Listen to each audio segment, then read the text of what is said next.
আসসালামু আলাইকুম বন্ধুরা, আশা করি তোমরা সবাই ভালো আছো। এই প্রচণ্ড ঝড় বৃষ্টি হয়, সেরকম কারেন্ট না থাকার কারণে কারেন্টের কারণে ময়নার দাদি মোটর চালু করতে পারছিল না। তাই তিনি গোসল করতে গেলেন কল চালিয়ে। তৎক্ষণাৎ কি অঘটন করলো, চলুন গিয়ে সম্পূর্ণ গল্পটি দেখে আসি। সকালবেলা উঠেই ময়নার মা রান্নাবান্না শুরু করে দিয়েছে। ময়না স্কুলের বাকি পড়াগুলো পড়ছে, এদিকে গয়না একা একা খেলছে।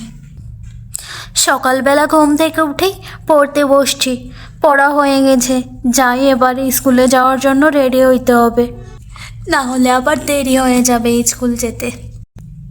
ময়না। হ্যাঁ মা, বলো। আমার রান্না বান্না হয়ে গেছে মা। ময়না, তাড়াতাড়ি করে আসো, খেয়ে নাও, না হলে আবার স্কুল যেতে তোমার দেরি হয়ে যাবে। হ্যাঁ মা, যাচ্ছি আমি, খাতা কলম গুছিয়েই আসছি। যাক বাবা, সকাল সকাল ভালোই ভালোই রান্নাবান্নাটা করে নিয়েছি, নাহলে আকাশে যা মেঘ। আমি তো ভাবছিলাম রান্নাবান্না করতে করতে হয়তো বা বৃষ্টি এসে যাবে। যাই হোক, রান্নাবান্নাটা হয়ে গেছে, তো এবার মেয়েটা ভালোই ভালোই খেয়ে দিয়ে স্কুলে যাক। আমি খাওয়া দাওয়ার ময়নার জন্য রেডি করি। স্কুল যাওয়ার জন্য ব্যাগ বই সব কিছু গুছিয়ে নিয়েছি, সাথে স্কুল ড্রেসও পরে নিয়েছি। যাই, এবার গিয়ে খেয়ে নিই।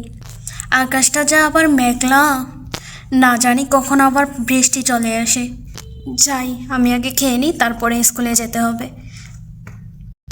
ময়নার এদিকে খাওয়াও প্রায় শেষ। তৎক্ষণাৎ ময়নার দাদি বলে উঠল, ময়না, স্কুল যাওয়ার সময় অবশ্যই ছাতা নিয়ে যাবা। আকাশের যা পরিস্থিতি, এই হঠাৎ বৃষ্টি হচ্ছে, হঠাৎ ঝড়, আবার হঠাৎই রোদ হচ্ছে। তাই বলে কি ছাতা নিতে কিন্তু ভুলে যেও না। আচ্ছা দাদি, ঠিক আছে, আমি ছাতা নিয়েই যাব।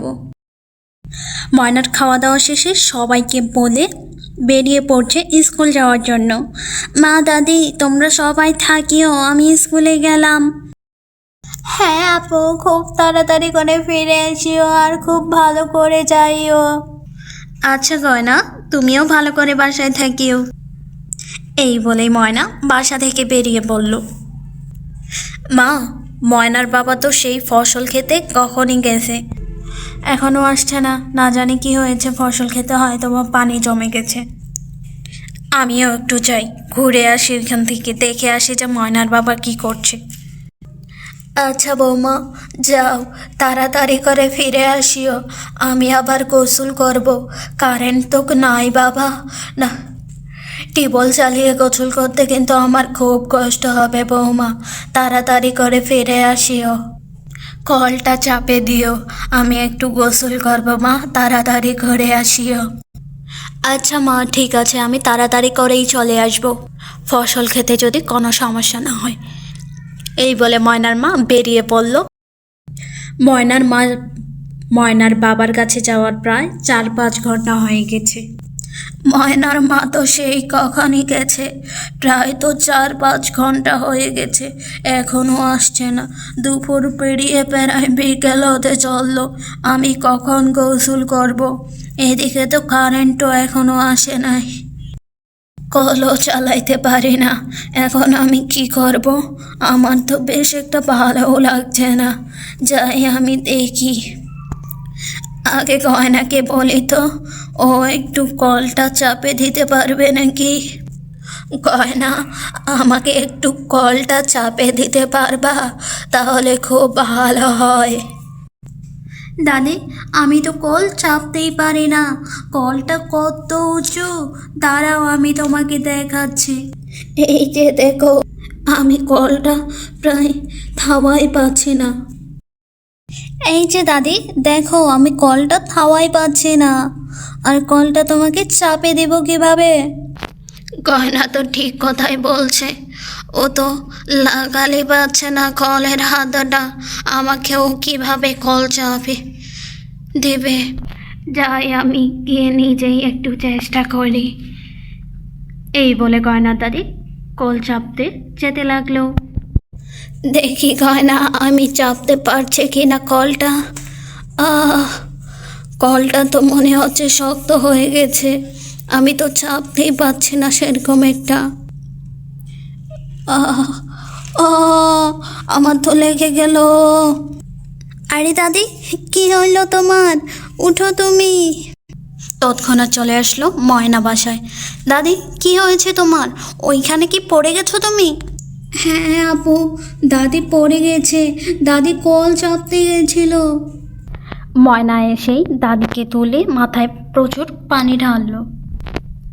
দাদি, তোমার কি মাথাটা কি এখনো ব্যথা করছে? দেখি দেখি আমি। জায়গাটা একদম চোট পেয়ে কালো হয়ে গেছে। সেরে যাবে দাদি, তুমি একদম চিন্তা করো না। আর তুমি তো জানোই যে আমি আর একটু পরেই স্কুল থেকে চলে আসব। তুমি একটু গোসল করার জন্য অপেক্ষা করতে পারলা না? ময়না, আমি ভাবলাম আমি কলটা হয়তো বা চাপতে পারবো, তাই তো গেছিলাম গোসল করতে। আর এইভাবে বসে থাকতে আমার সেরকম একটা ভালোও লাগছিল না।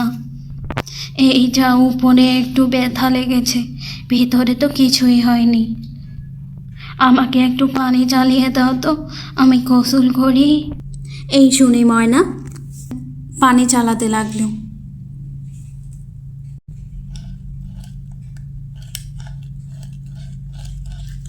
তৎক্ষণাৎ চলে আসলো ময়নার মা আবার বাবা।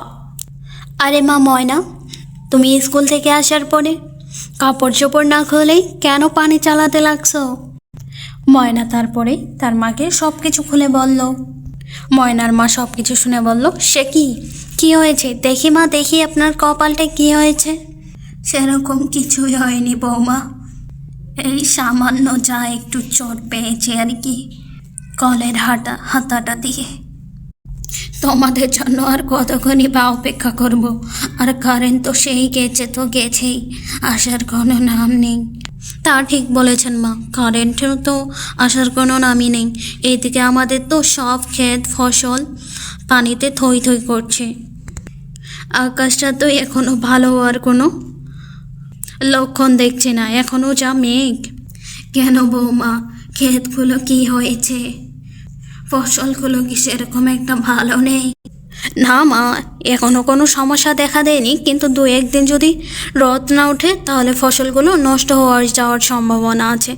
ওই আমরা পানিগুলোই ঠিক করছিলাম আর কি, কীভাবে বাহির করা যায় জমি থেকে পানি। তাই তো আসতে একটু দেরি হলো। তো আপনি কি বলেন তো, আমার না হয় আসতে দেরি হচ্ছিল, কিন্তু ময়না তো আর কিছুক্ষণ পরে স্কুল থেকে আসতো, আপনি তো জানেনই। তাহলে কেন কল চাপে গোসল করতে গেছেন আপনি? ময়না তো চাপেই দেয় আপনাকে কল। হ্যাঁ বৌমা, ময়না তো আমাকে কল চাপেই দেয়, কিন্তু আমার আজকে একটু ভালো লাগছিল না, তাই নিজে নিজে গেছিলাম গোসল করতে। গয়নাকেও বললাম চাপে দিতে, কিন্তু গয়নাও বললো না। শেষে আমি গিয়ে আমার একদম মাথাটাতে লেগে গেল। তা অবশ্য ঠিক হয়ে যাবে, বেশি একটা লাগেনি। ময়না তো অনেকক্ষণ ধরে পানি দিয়ে দিল। তারপরেই ময়না পানি চালিয়ে দিয়ে এদিকে আসতে লাগলো। হ্যাঁ দাদি, আমার পানি চালা হয়ে গেছে, এবার তুমি গোসল করো। হ্যালো ছোট বন্ধুরা, তোমাদের বাসায় যদি এরকম কোনো বয়স্ক মানুষ থাকে তাহলে তাকে অবশ্যই সাহায্য করবা। দেখলে তো আজকে ময়নার দাদির লেগে গেল টিউবওয়েলের হাতা আর প্রচণ্ড ব্যথা পেল। আজকের গল্পটি তোমাদের কাছে কেমন লাগলো? তোমাদের ওইদিকেও কি প্রচুর পরিমাণে বৃষ্টি হচ্ছে? তাই ছোট্ট বন্ধুরা প্লিজ দয়া করে একটি লাইক আর সাবস্ক্রাইব করে যেও। আজকের মতো এই পর্যন্তই। আল্লাহ হাফিজ, আসসালামু আলাইকুম।